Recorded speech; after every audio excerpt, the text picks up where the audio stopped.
Everyone, मेडिजी study channel पर आप लोगों का बहुत बहुत स्वागत है। हमने यहाँ स्टार्ट किया हुआ है लुसेंट बुक की एक्सप्लेनेशन। जो लुसेंट बुक की पॉलिटी पार्ट है उसमें भारत के संवैधानिक विकास को हम कर रहे हैं। तो भारत के संवैधानिक विकास को करने के लिए हमें पहले उसकी पृष्ठभूमि करनी थी और वो हम स्टार्ट कर चुके हैं। हमने यहाँ पर 1773 के रेगुलेटिंग एक्ट से लेकर 1861 का भारत परिषद अधिनियम यहाँ तक हमने कंप्लीट टॉपिक कर लिए हैं। और जो आज का हमारा टॉपिक है वो है 1873 का अधिनियम।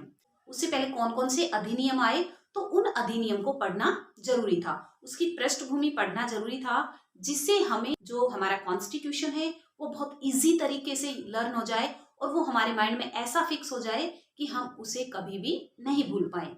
तो इसीलिए हम भारत के संवैधानिक विकास में पहले जो उसकी पृष्ठभूमि है उसको पढ़ रहे हैं और उसके बाद ही हम अपने कॉन्स्टिट्यूशन को लर्न करेंगे, अपने कॉन्स्टिट्यूशन को पढ़ेंगे और वो कॉन्स्टिट्यूशन कि जिससे आज हम इस पोजीशन पर हैं कि हर पीपल अपनी फ्रीडम को एंजॉय कर रहा है। उन लोगों के लिए एक सलाम तो बनता है कि जिन लोगों ने हमारे लिए इतना बेटर कॉन्स्टिट्यूशन बनाया, कि इतने सारे कॉन्स्टिट्यूशन को देखा, आफ्टर दैट उनको मर्ज किया और जो भी बेस्ट वे थे, जो भी बेस्ट कॉन्स्टिट्यूशन था उसको इंक्लूड करके इंडियन कॉन्स्टिट्यूशन को प्रिपेयर किया। So let's start today's topic 1873 का अधिनियम। तो इस अधिनियम को पढ़ने से पहले हमें एक पॉइंट क्लियर कर लेना है, ये अधिनियम सिर्फ और सिर्फ ईस्ट इंडिया कंपनी को भंग करने के लिए लाया गया था। 1873 ईस्वी का अधिनियम था, ये एक बहुत छोटा अधिनियम था और इस अधिनियम में मेन फोकस किया गया था ईस्ट इंडिया कंपनी को भंग करने के लिए, कि जो ईस्ट इंडिया कंपनी 1600 ईस्वी से इंडिया में है, अब उसको ब्रिटिश क्राउन खत्म करना चाहता है। और उसको खत्म करने का रीजन क्या है, क्योंकि जो इंडिया के कॉमन पीपल है या फिर चाहे रॉयल पीपल है, उनके माइंड में एक बात सेट हो चुकी है, जो ईस्ट इंडिया कंपनी है वो इंडियन पीपल का शोषण कर रही है। इससे पहले जो हमने 1861 का भारत परिषद अधिनियम पढ़ा उसमें हमने ये भी पढ़ा था इंडियन पीपल को मनोनीत भी करेंगे।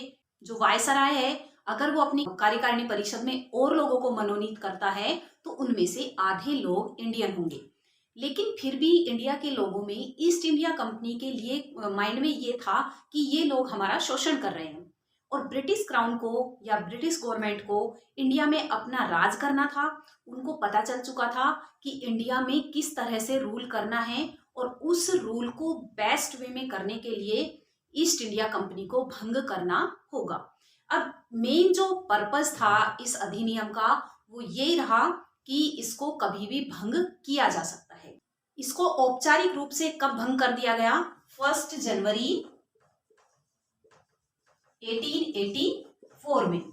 1884 में ईस्ट इंडिया कंपनी को औपचारिक रूप से भंग कर दिया गया।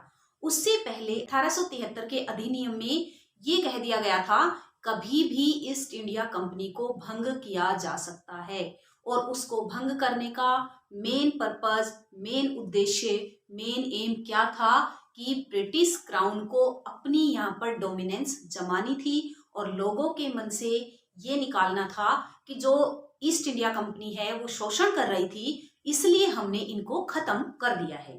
तो इंडियन पीपल का विश्वास जीतने के लिए, इंडियन पीपल के ऊपर अपने डोमिनेंस जमाने के लिए ही इस एक्ट को, इस अधिनियम को पास किया गया।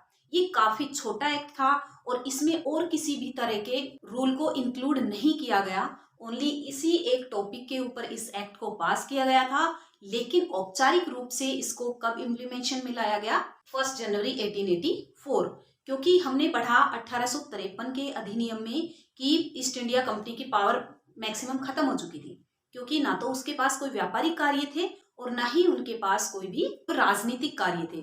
सिर्फ एक को स्टैचू बना दिया था, एक तरह से कठपुतली बना के रखा हुआ था, क्योंकि डायरेक्ट ब्रिटिश क्राउन ने अपनी इन्वॉल्वमेंट कर दी थी। लेकिन ईस्ट इंडिया कंपनी को बिल्कुल खत्म नहीं किया, कुछ टाइम के लिए उनको रखा कि अभी हम ये देखेंगे कि यहाँ पर रूल रेगुलेशन कैसे होता है। और जैसे ही जो ब्रिटिश गवर्नमेंट है उसको काम करना आ गया यहाँ पर, तो ब्रिटिश क्राउन ने ये डिक्लेयर कर दिया कि अब ईस्ट इंडिया कंपनी की हमें कोई नीड नहीं है, हमें कॉमन पीपल के माइंड में से ये निकालना है।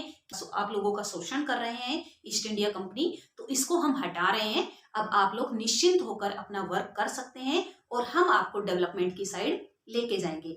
यानी कि ब्रिटिश क्राउन ने तो अपने आप को ये शो किया था कि हम आप लोगों का बहुत भला करेंगे। जो ईस्ट इंडिया कंपनी है वो आपका शोषण कर रही थी और हमने इनको यहाँ से हटा दिया है। तो औपचारिक रूप से कब भंग कर दिया गया? 1 जनवरी 1884 में, और उससे पहले एक्ट पास कर दिया गया था 1873 में। तो आई होप आपको ये छोटा सा एक्ट, छोटा सा अधिनियम बिल्कुल समझ आ गया होगा। मिलते हैं नेक्स्ट वीडियो में, तब तक के लिए ओके बाय, टेक केयर।